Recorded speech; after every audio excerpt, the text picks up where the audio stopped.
बिस्मिल्लाहिर्रहमानिर्रहीम। अस्सलामु अलैकुम वरहमतुल्लाहि वबरकातुह। या अय्युहल्लज़ीना आमनुस्तईनु बिस्सब्र वस्सलाह। ए ईमान वालो,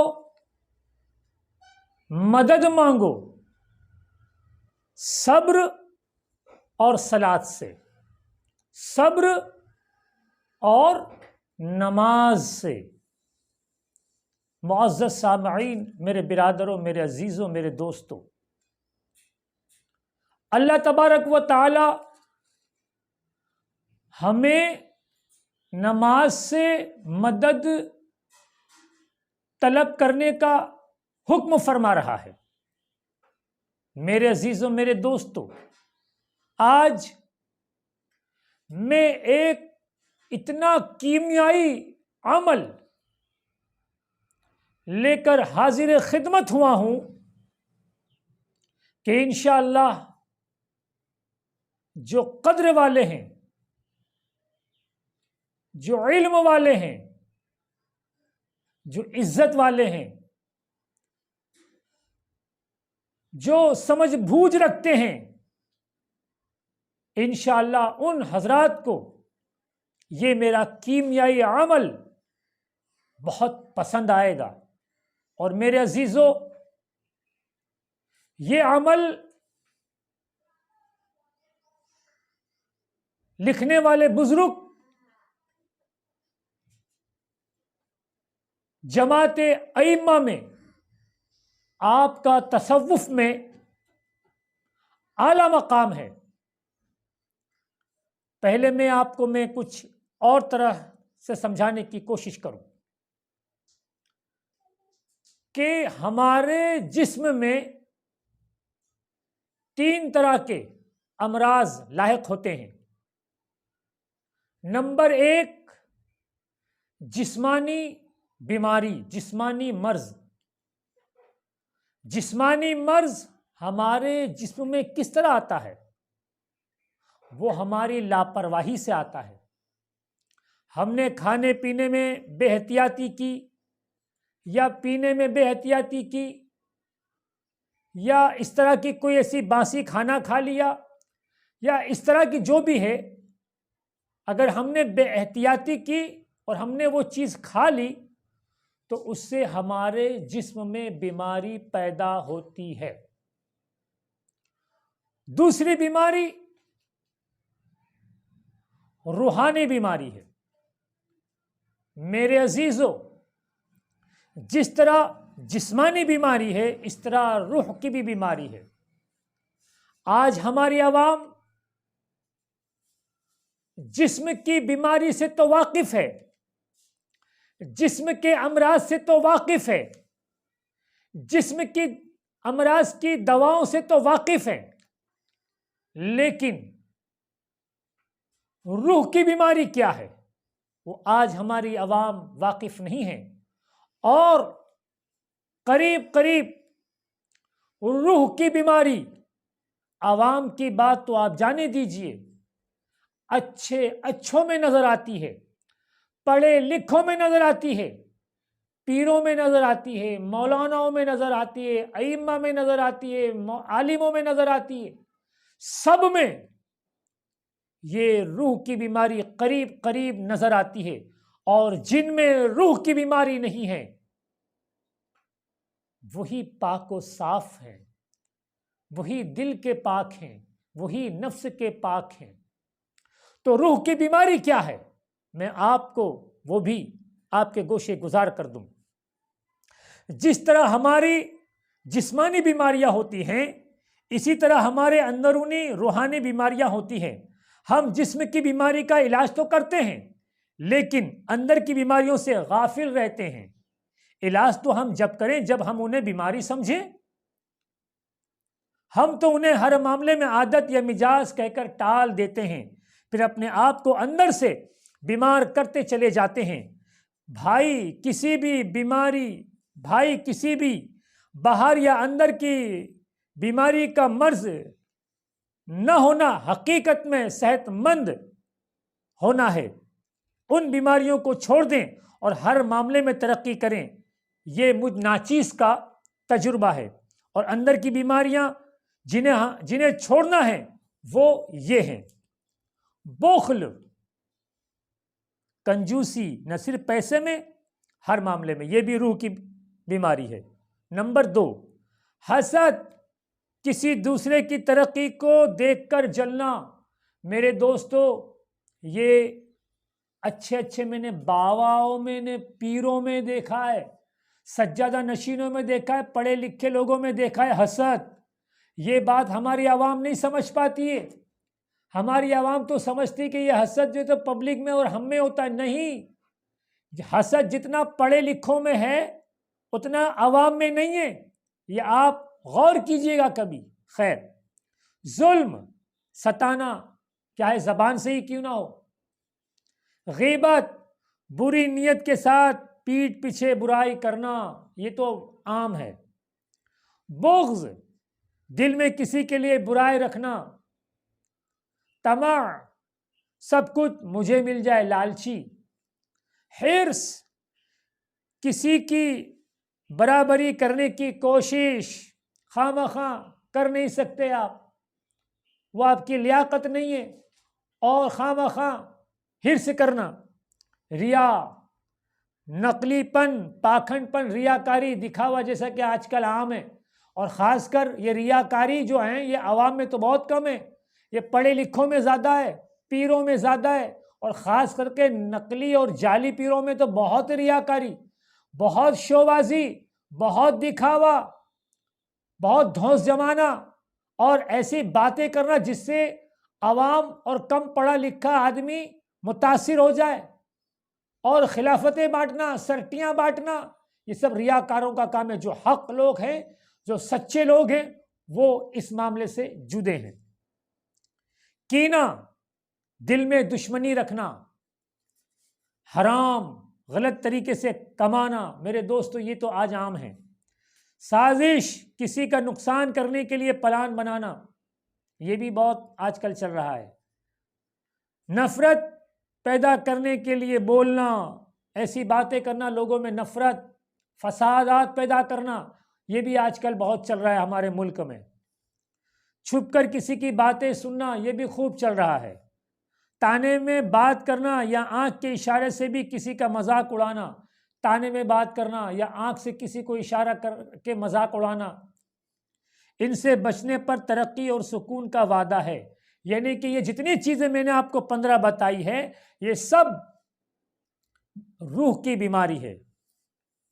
तो हमें इनसे बचने के लिए तो पहली बीमारी जिस्म की, दूसरी रूह की, और तीसरी बीमारी जो है हमारे जिस्म में आती है वो है शैतानी। वो कौन सी?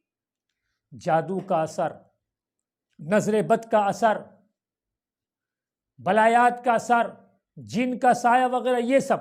तो अब हमारे जिस्म में कुल 3 बीमारी हो गई, जिस्मानी, रूहानी और शैतानी। और मेरे अजीजों, मेरे बिरादरों, मेरी माँ बहनों, ये तीनों बीमारी का इलाज आइए हम कुरान से लेते हैं। और ये पूरा तरीका कार मैं आपको पेश कर दूं। आज से 1000 साल पहले,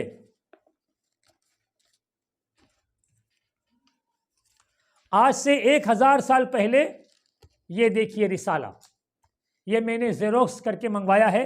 इस रिसाले का नाम है अल कुसैरिया। अल कुसैरिया इस रिसाले का नाम है, आप देख लीजिए आप। और इसके मुसन्निफ है हजरत इमाम अबुल कासिम अब्दुल करीम बिन हवाजिन कुशैरी रहमतुल्लाहि ताला अलैह, उनका यह रिसाला है। और इस रिसाले में अल्हम्दुलिल्लाह आपने ये तीनों अमराज का इलाज इतना शाफी और मुदल्लल और लाजवाब और तीरे हदफ अमल बताया है कि इंशाअल्लाह अगर इंसान इस अमल को कर ले तो ये तीनों बीमारी से नजात पा सकता है।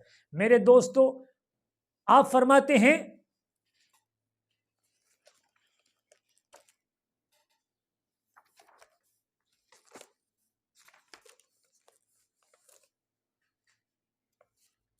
हाँ, ये टोटल हजरत फरमाते हैं कि 6 रकत है, और ये 6 रकत में हजरत साहिब मुसन्निफ को 6 आयत इल्हाम हुई, जो कुरान शरीफ में 6 आयत शिफा के नाम से मौजूद है।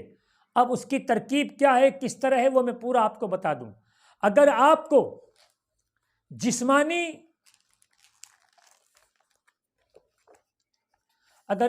जिस्मानी तकलीफ है, जिस्मानी बीमारी है, तो आप अपनी इस बीमारी को कैसे दूर करेंगे?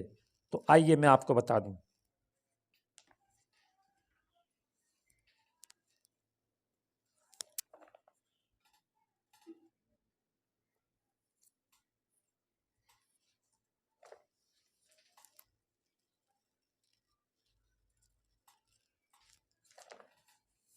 आपको 2 रकत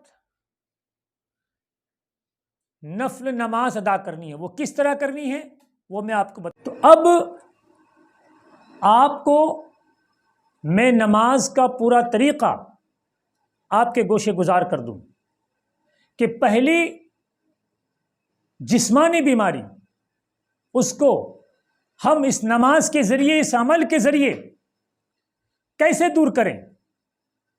तो पहली रकत हम 2 रकत इस तरह पढ़ेंगे कि पहले रकत बांधेंगे, उसके बाद सना, उसके बाद सूर फातिहा, फिर एक मरतबा सूरे कौसर पढ़ेंगे, और 11 मरतबा आपको पढ़ना है सूरे शुरा की ये आयत पढ़ना है, वइज़ा मरिदतु फहुवा यशफीन। कितनी मरतबा पढ़ना है आपको? 11 मरतबा पढ़ना है पहली रकत में। पहले सना पढ़ेंगे, सूरे फातिहा एक बार, सूरे कौसर एक बार बिस्मिल्लाह के साथ, और 11 मरतबा वइज़ा मरिदतु फहुवा यशफीन 11 मरतबा आप पढ़ेंगे और अपनी एक रकत पूरी करेंगे। उसके बाद दूसरी रकत होगी, फिर दूसरी रकत में सूरे फातिहा, सूरे कौसर, और उसके बाद दूसरी रकत में हम पढ़ेंगे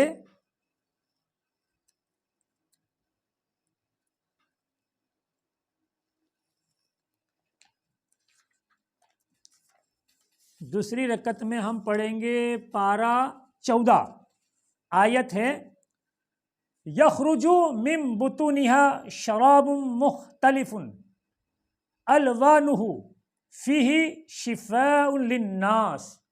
ये आयत को हम 11 मरतबा पढ़ेंगे। उसके बाद नमाज मुकम्मल करने के बाद हम 7 मरतबा दुरूद इब्राहिम पढ़ेंगे, और ये दोनों आयत को हम कांच की प्लेट पर या कागज की प्लेट पर ये दोनों आयत को लिख लेंगे ज़ाफ़रान से। और जो मरीज है, अगर आप करना चाहें, आप तकलीफ में हैं, अगर आपको मर्ज है तो आप पीजिए, और अगर किसी मरीज को देना चाहते हैं तो आप किसी मरीज को दीजिए। ये अमल आपको 11 दिन रोजाना करना है जिस्मानी अमराज के लिए। 11 दिन आपको इसी तरह अमल करना है और इसी तरह प्लेट बनाना है। और अगर आप प्लेट नहीं बना सकते हैं तो आप कागज़ पे लिखकर आप बोतल में, पानी की बोतल में डाल दें और वो पानी पिए। तो ये हो गई जिस्मानी। अब आइए रूहानी बीमारी के लिए, कि अगर रूहानी बीमारी है मेरे दोस्तों, रूहानी बीमारी में ये भी आ सकता है कि अगर हमारा बच्चा नाफरमान है, हमारी औलाद नाफरमान है, या इस तरह के क्यों मामला है, क्योंकि बच्चा अगर नाफरमान होता है या घर में कोई इस तरह के मामला होते हैं तो उसमें भी रूह के मर्ज का दखल होता है। किसी को हसद होता है, किसी को हर्ष होता है, हिर्स होता है, किसी को तेरी मेरी होती है। तो ये क्या जिस्मानी अमराज है। तो अगर आपको ये मामला लगे तो आप दूसरे मर्ज का इलाज कीजिए। 2 रकत आपको किस तरह पढ़ना है वो भी मैं आपके गोशे गुजार कर दूं।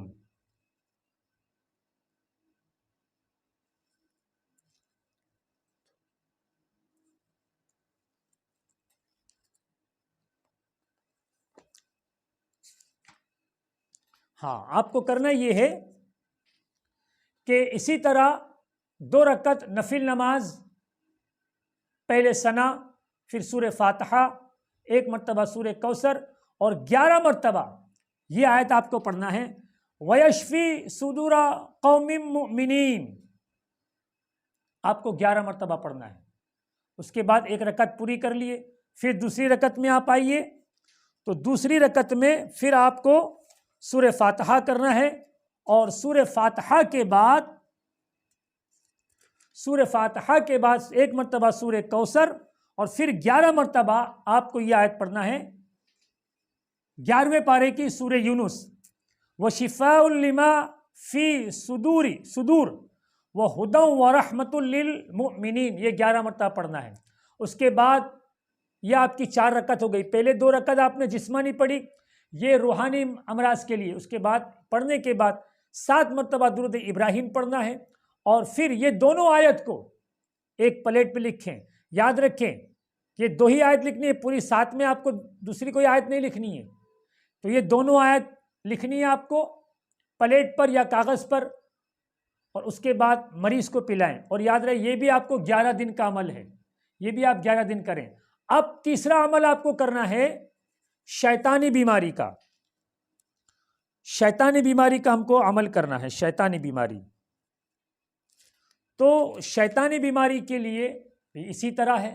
शैतानी बीमारी मतलब अगर जादू का असर है, नजर बद का असर है, किया कराया हुआ है, किसी ने जादू कर दिया, किसी ने नापाक कर दिया, मतलब जो भी इस तरह से जिन्नात का असरात है, जिन्नात की हवा है, जो भी इस तरह का प्रॉब्लम है और शैतानी अगर आपको अमराज है, तो आखिर में जो 2 रकात है वो भी इसी तरह करना है। 2 रकात इस तरह पढ़ना है कि आपको सना के बाद बिस्मिल्लाह के बाद सूरह फातिहा के बाद 1 मरतबा सूरह कौसर और सूरह कौसर के बाद 11 मरतबा आपको सूरह बनी इसराइल की आयत पढ़ना है, वो नुनज़्ज़िलु मिनल कुरानी मा हुआ शिफाउन व रहमतुल लिल मुमिनीन।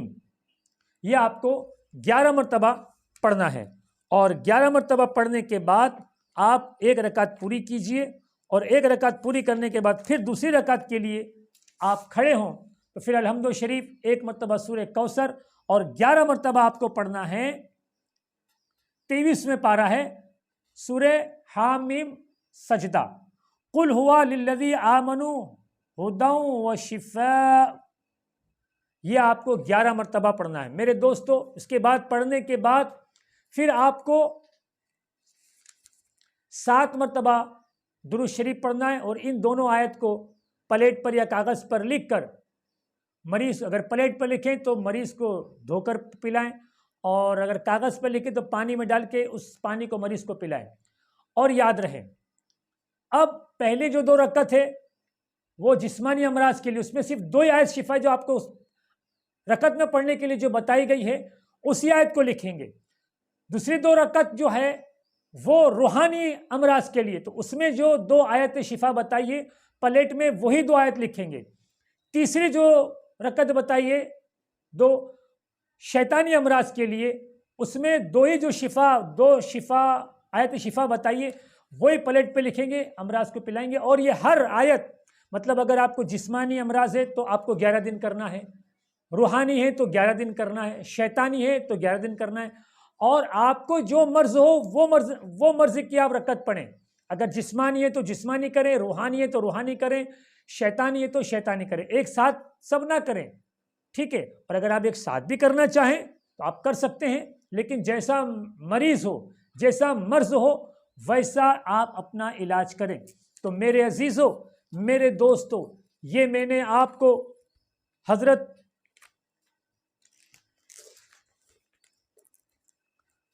इमाम अबुल कासिम अब्दुल करीम बिन हवाजिन अल कुशैरी रहमतुल्लाह ताला अलैह का अमल आपके गोशे गुजार कर दिया। मेरे दोस्तों, ये किताब आप देखिए, बड़ी मेहनत से दस्तयाब हुई और इसकी मैंने पूरी ज़ेरोक्स करवाई है।